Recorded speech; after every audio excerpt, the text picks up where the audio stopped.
In a minute, we're going to talk about Thomas Sowell, the absolute maverick. But first, let's bring up this awesome series coming from the Hoover Institution, which is going to cover Thomas Sowell over the next few weeks. It says, Hoover Institution launches the Sowell Legacy, a new multimedia series on Thomas Sowell's life, ideas, and influence. On Thursday, July 30th, the Hoover Institution will premiere, so it already happened, the Thomas Sowell Legacy, a richly produced original series combining conversations, archival footage, photography, animation, and visual storytelling on the life, work, and enduring influence of one of America's most consequential economists and public intellectuals, the inimitable Thomas Sowell. Okay? Says here, July 30th, premiere the Sowell Legacy, released throughout the summer and fall. Okay, so we're not even close to being done. We have all kinds of amazing Thomas Sowell content coming our way. Let's check this out. The first volume, Race and Culture, his effort, as I interpret it and I ask him, was to globalize the racial situation in the United States and try to inform the people that what we thought was a unique situation with the history of slavery and Jim Crow was a human phenomenon, and it happened in places and times all over the world. When I was 19 years old or so and curious and needing things to read, I just went to my dad's bookshelf. I'd heard the name Thomas Sowell. I knew he was some kind of bad guy that you were not supposed to agree with. And I read a book that I think is called The Economics and Politics of Race. It's like kind of a more obscure Sowell book. And I realized many of the points he was making were questions that had been raised in my head in a kind of, incomplete form. And from then on, I just figured I'm going to read everything this guy has written, so I did. We're endowed with a God-given empiricism, and we know what the truth is if we're disciplined enough. We can look at examples we've inherited from the Greeks, the inductive method.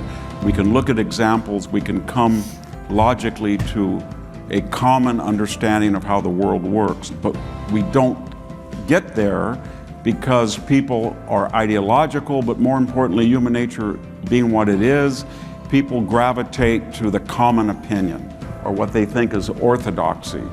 People said he's acerbic, he's stubborn. I never found that to be true. He reminded me growing up on a farm of certain farmers who had a code of conduct. It was a tragic code, and it was basically, I expect you to treat me the way I treat you. And if you don't do that, I'm not responsible for what I'm going to say to you if you tell me what to do. All right, good stuff. Let's check out this video. Thomas Sowell, the Maverick. Quote, I've never been able to find a single country in the world where the policies advocated for blacks in the United States have lifted any people out of poverty. He was born poor in 1930, orphaned at 3, moved to Harlem at 8, became homeless and stayed in a shelter at age 17 in 1948, slept with a knife under his pillow, my goodness, started college at 23, got his PhD from Chicago at 38. The man can be summarized with one experience: working for the federal government in a single summer cured him of Marxism. Government is not really the answer. I've been able to find a single country in the world where the policies that are being advocated for blacks in the United States have lifted any people out of poverty. I've seen many examples around the world of people who began in poverty and ended in affluence. Not one of them has followed any pattern at all like what is being advocated for blacks in the United States. That's the economist and social critic Thomas Sowell, critiquing affirmative action back in 1981. In an age in which espousing unpopular ideas can destroy the careers of journalists and academics, Sowell's candor and insistence on following the facts wherever they lead are more worthy of appreciation than ever. Sowell was born in rural North Carolina in 1930 to an uneducated family without electricity or running water. He was orphaned and raised by a great aunt. When he was 8, his family moved to Harlem, and at one point he was living in a shelter for homeless boys, keeping a knife under his pillow for protection. He didn't finish college until he was 28 and went on to receive his PhD from the University of Chicago before he became internationally celebrated as an intellectual and writer. His upbringing was more than something to be overcome. It profoundly shaped his scholarship, in particular by making him disdainful of elite intellectuals who impose their ideas on society through government. As Sowell wrote in his memoir, Growing up, he had daily contact with people who were neither well-educated nor particularly genteel, but who had practical wisdom far beyond what I had. That gave him a lasting respect for the common sense of ordinary people, a factor routinely ignored by the intellectuals among whom I would later make my career. Sowell's provocative body of work on everything from race to childhood development to charter schools and their enemies is the subject of a new documentary and a forthcoming biography titled Maverick. He's someone who has been something of an intellectual loner throughout his career. Jason Riley is a senior fellow at the Manhattan Institute, a columnist at the Wall Street Journal, and the author behind the new documentary and biography of Sowell. Someone who has bucked convention, concerned himself with being a truth teller, being a straight shooter. Maybe this is a commentary on intellectuals today, is that makes him a maverick. Someone who puts truth above popularity, who doesn't concern himself with being politically correct. He follows the facts where they lead, whether or not the conclusion is a popular one. Riley says that Sowell's genius rests in his unwavering attention to empirical facts and data and policy outcomes regardless of intentions, a tendency that was sharpened by his PhD training at the University of Chicago under future Nobel Prize winners Milton Friedman, George Stigler, and Friedrich Hayek. That this whole notion that the black family has always been disintegrating, that is nonsense, that his studies go up to 1925, the great bulk of black families were intact, two-parent families up through 1925, and going all the way back through the era of slavery. So it is now only within our own time that we suddenly see this inevitable tragedy, which the welfare system says it's going to rush in to solve. He was thinking like a Chicago economist. Essentially, it's an adherence to empiricism, to facts and logic, and putting that ahead of theory. Tom is much more interested in how an idea has panned out, what the evidence is for success or failure, rather than simply what the intent is. And I think that is what distinguishes him and much of the Chicago school from their counterparts at MIT or Harvard or other places, where there was much more of an emphasis, at least in the field of economics, on elegant theories and mathematics. When Sowell showed up at the University of Chicago for doctoral work, he called himself a Marxist, a designation he ultimately rejected not because of Milton Friedman's lectures, but because of his subsequent job experience in the federal government. I was still a Marxist after taking Milton Friedman's course, but one summer in the government was enough to let me say, no, this government is really not the answer. I mean, that is... Milton Friedman didn't cure you, but the federal government did. The federal government did. So never say the federal government doesn't do anything. One of Sowell's most brilliant works is Knowledge and Decisions, published in 1980. He elaborated on Austrian economist Friedrich Hayek's insight that information and knowledge are dispersed among people and markets in highly sophisticated yet unarticulated ways. That's something most intellectuals and planners ignore as they override the expertise and experience of the common man through government fiat. In a 1981 review of the book published in Reason, Hayek wrote that Sowell had not only broadened the application of the ideas and effectively carried the approach into new fields that I never considered, but he also succeeds in translating abstract and theoretical argument into a highly concrete and realistic discussion of the central problems of contemporary economic policy. To the extent that decision-making is taken out of the hands of ordinary people and placed in the hands of government bureaucrats and politicians, what you are doing is increasing the distance between the person who makes the decision and the person who has to suffer the consequences of that decision. And one of the reasons Sowell wrote that book is because he thought that too much decision-making was being put in the hands of government, and that we were headed down a bad path by going in this direction. And I think obviously he's been borne out by that. In A Conflict of Visions, which is Sowell's favorite of his own books, he identified two fundamental modes of understanding the world. Thinkers ranging from Rousseau to Marx to John Rawls exhibited what Sowell calls an unconstrained vision, based on the mistaken idea that human beings and society are perfectible. In later books, Sowell championed a constrained vision, articulated by classical liberals such as Adam Smith, Edmund Burke, and America's founding fathers, who constructed a system of checks and balances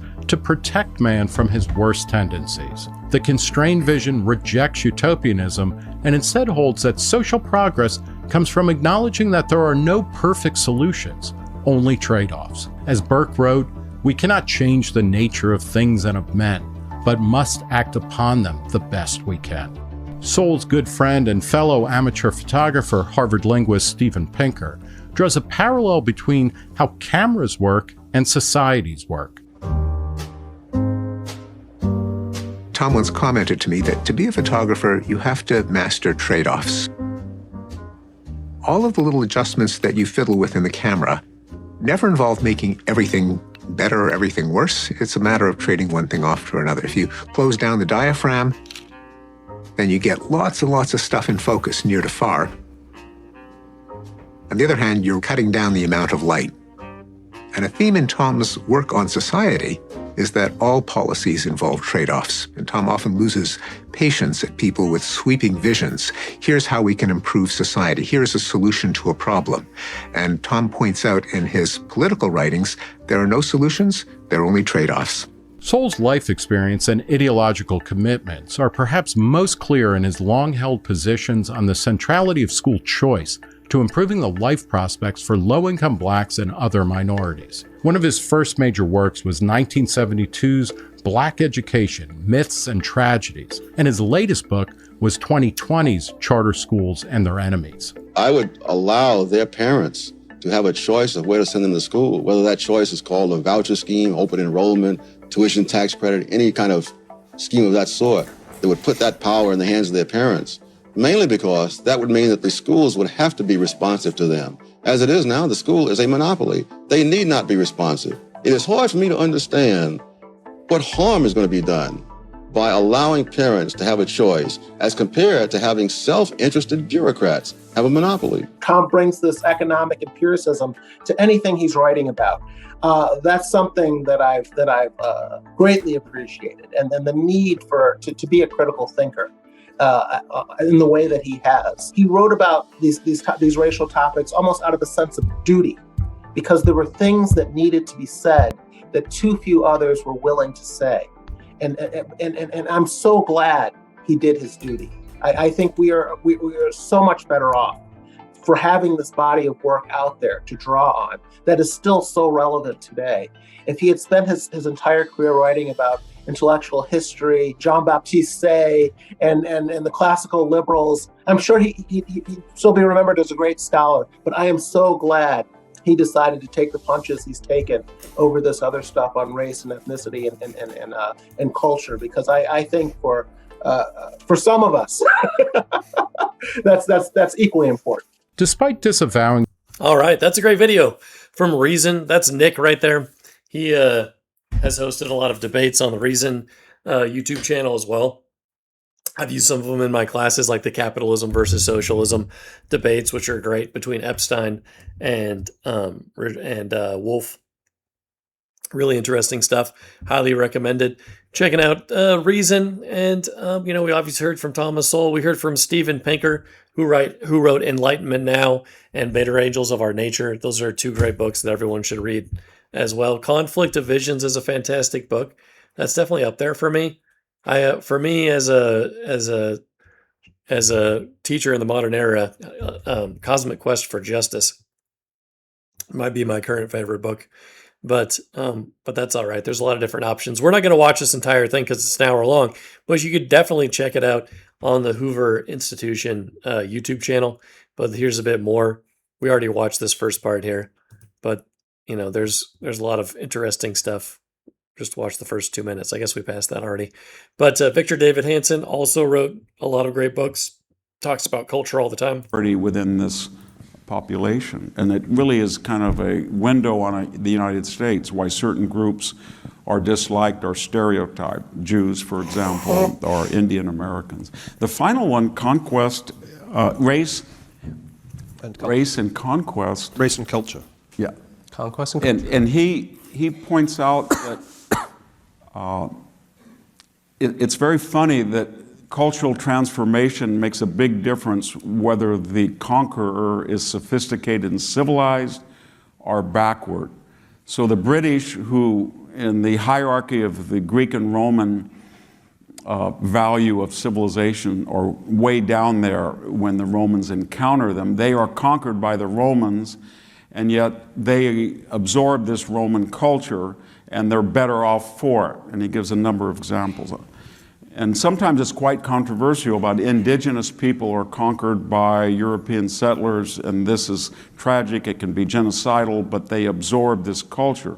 On the other hand, if the conquering power is less sophisticated, i.e. white-skinned Germans coming across the Danube and the Rhine in the 5th century AD, then society itself suffers because they imbue a less sophisticated paradigm. And when you look at the paradigm on the human capital, it's basically empiricism, meritocracy, value for religion, but religion separate. It's kind of the Western paradigm.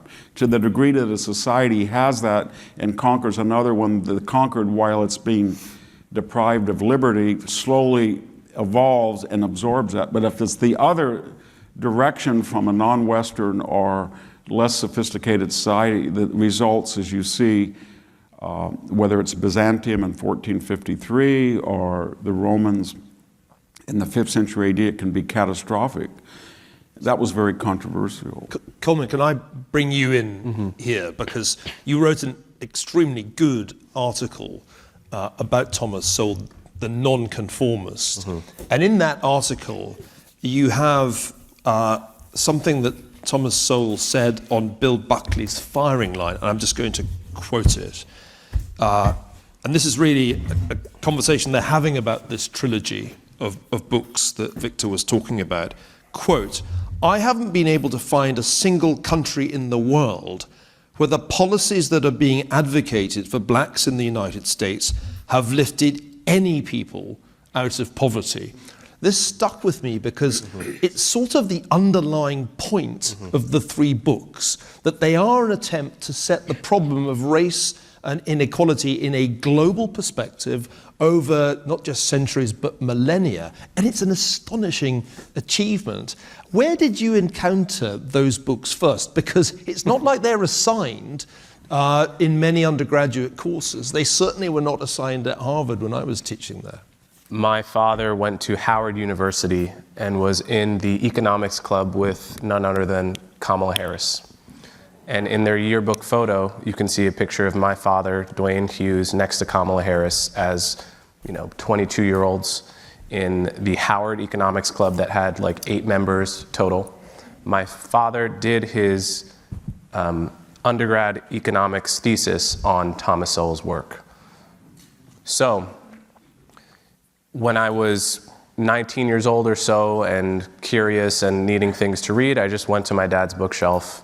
I'd heard the name Thomas Sowell. I knew he was some kind of bad guy that you were not supposed to agree with. And I read a book that I think is called like The Economics and Politics of Race. It's like kind of a more obscure Sowell book, and I don't know if the title's been changed or something like that. But similar to what Justice Thomas was saying earlier, I realized many of the points he was making were questions that had been raised in my head in a kind of, incomplete form. And it was, I had a similar experience of drinking water, like, an oasis in the desert. And from then on, I just figured I'm going to read everything this guy has written, so I did.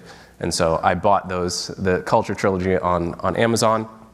And now, the bit you picked out there, that is the crux. That's the crux of Thomas Sowell on race in a nutshell. Whereas most American intellectuals and writers have thought about the racial inequality issue from a standpoint of, okay, let's do a bunch of research about America and then make a whole bunch of assumptions. Thomas Sowell comes at it the other way around. He says, I'm going to posit that Americans are human beings and that we have something to learn from the entire history of the rest of the world as well. That we're not like Athena sprung from the head of Zeus, but that somehow the principles of social and economic causality that obtain on the other 4 corners of the earth might have something to inform us. So he says, well, we think of affirmative action as an American thing. Well, hold on, India's had affirmative action policies longer than we have. China's had affirmative why don't we look at what happened there? Okay, we think of slavery as an American thing. Well, hold on. The whole rest of the world has had slavery. So let's look in every permutation of white, black, Asian, and and every other race. So let's see if the kinds of things we're advocating here as a solution to racial inequality have been tried elsewhere. And lo and behold, what he finds is it's the exact opposite, where you can find dozens and dozens of examples of ethnic groups starting out with nothing and rising to the top by adopting certain cultural attitudes. You can't find a single one that obeys the implicit theory of progressives in America, namely that what you got to do is lower standards and give handouts. It's an incredibly deep insight. I don't think there's any really good response to it from the left, frankly. I was blown away by these books, and I confess I had not read them until I was given the assignment of writing a paper for this conference. And if you're in the same position as I was in, and you haven't read them, I have a treat in store for you. I have to confess, the scope of these books made me initially skeptical. I thought, this is wildly overambitious. Who could possibly do this? I'm going to check him out, because there's a bunch of stuff in here about Scotland and the Scots. And I wonder, I bet he doesn't get that right. He gets it so right. I learned things that I did not know about my own people. And of course, as Victor alluded to, I mean, the Scots were at one time kind of where Afghanistan is today, like the most crazy, barbaric, uncivilized, violent place in the world, the place the Romans couldn't conquer. They tried. There's this great Antonine Wall that they built, which the Scots dismantled, destroyed entirely, and the Romans were like, these people cannot be civilized. We're out of here. So I read these extraordinary books, and I'm learning immediately about something I thought I knew about. Victor, did you have the same feeling that he finds out things about the things you know in, say, his treatment of the ancient history in the trilogy? I'm particularly interested in the interplay of culture and geography, which is another key part of the trilogy. He's almost like a kind of 18th century Enlightenment thinker in his ambition, his readiness to bring together all the different facets of human society. How does he perform as an ancient historian? Well, very well. I was curious about that question because I had written a lot about geography in the ancient world, but he wasn't a geographical determinist like Jared Diamond. He didn't say, if you have favorable geography. What he basically said is geography matters, culture matters, human capital, but geography did matter. So when he would discuss the Mediterranean, obviously, as Plato said, if you were a frog around this pond, then you had a straight shot between Africa, Asia, and Europe, and countries had advantages by that proximity, and people that were further away, mostly white-skinned Scots and Thracians, they were not going to be as advanced. That was one factor. I learned it when I got to Hoover in 2003. I got a call from him. I had read a lot, but I didn't know. I'd been told he was acerbic. And he said, I'd like to have lunch with you. And I said, really? And he said, I don't know if we'll have lunch a second time, but so we went to lunch, and we went to El Forneo, and he said, I wrote a book, you wrote a book, Carnage and Culture. I wrote a book, Conquest and Culture. I don't know anything about farming. I said, I don't know anything about photography. And he said, do you believe in the values of drinking 12 ounces of milk at lunch? I said, yes, I do. And we hit it off. It was very eccentric. And out of that, we did that once or twice a month until 2019 for 16 years. Sometimes we were treated by Shelby Steele joining us, and they were very close friends. But what I got out of those conversations over that 15-year period, he had a certain tragic view of life. And by that I mean, his view was that people are all smart, we're endowed with a God-given empiricism, and we know what the truth is if we're disciplined enough. We can look at examples we've inherited from the Greeks, the inductive method. We can look at examples, we can come logically to a common understanding of how the world works, but we don't get there because people are ideological, but more importantly, human nature being what it is, people gravitate to the common opinion, or what they think is orthodoxy, or what, if they say something they know is not true and they're going to be rewarded for it, they will champion that. And therefore, there are going to be certain people, and he's not a contrarian, he doesn't just say whatever the majority is I'm against, but he says if people are purely empirical and they go by the evidence, the chances are more than not that they're not going to be happy or liked, because people are going to resent that because they're not going toward where the orthodox and comfortable place is. All right, great stuff. I love this. So definitely check this out. Like I said before, on the Hoover Institution YouTube channel, they're doing great stuff. Reason's always doing great stuff, celebrating Thomas Sowell. So I think this will be a lot of fun. And like, comment, share this video. It's a huge help for our D-Schooled YouTube channel. And have a fantastic day.